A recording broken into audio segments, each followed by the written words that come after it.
So, praise Martin Oguike. First, I want to thank you for sitting down with us, taking the time to talk about the journey that you've been through over the past couple years, kind of what a roller coaster it's been. Let's rewind back to May 2012.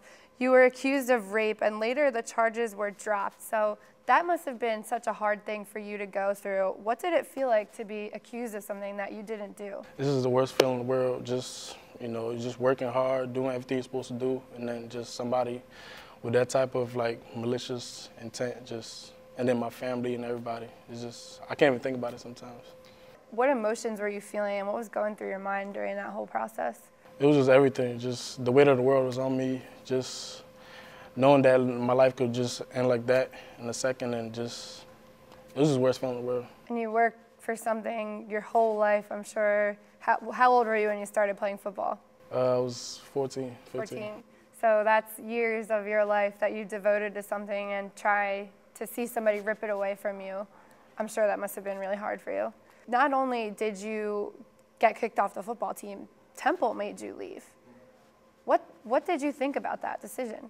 I mean, it was their policy, so I respected it. It's just the only part that I felt was wrong was just the investigation. They never investigated, so they just charged me without an investigation.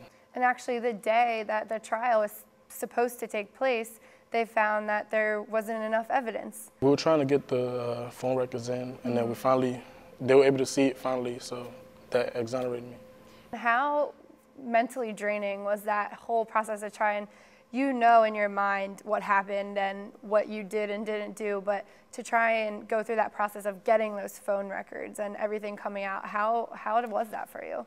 It was crazy because it took 18 months, but it wasn't supposed to take that long. And then every time we were supposed to go to trial, it kept getting postponed and postponed and postponed. So it's just having to wait that long. During all that, you went to community college in New Jersey. Yeah. So what was that like? Such a big transition. You come out of high school, get to play football at a great school like Temple, and then only to get that taken away from you and go back to community college. What effect did that have on you? It was tough because I had a scholarship when I was here, and then I had to pay for school, and then I tried getting jobs, couldn't get a job.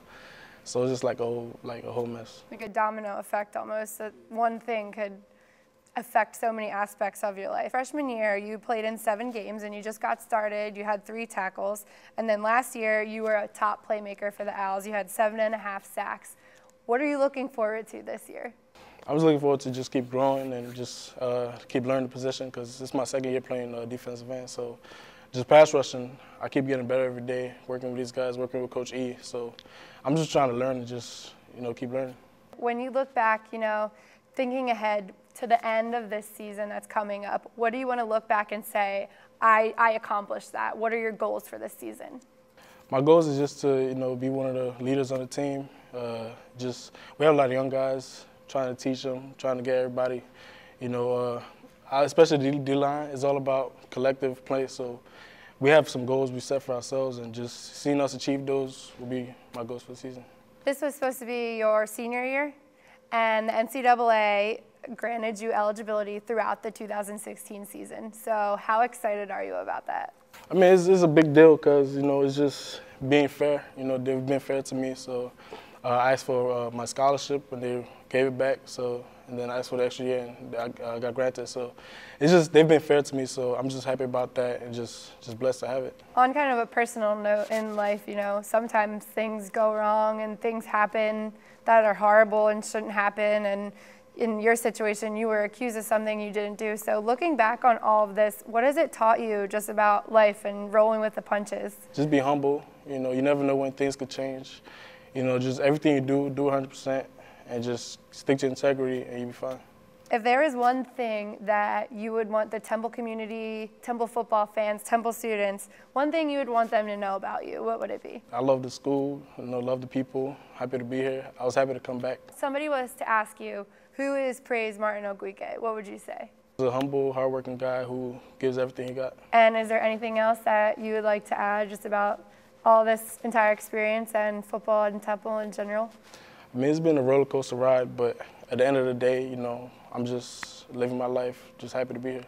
Thank you so much for taking the time to sit down with us. Thank you for sharing your journey. Thank you.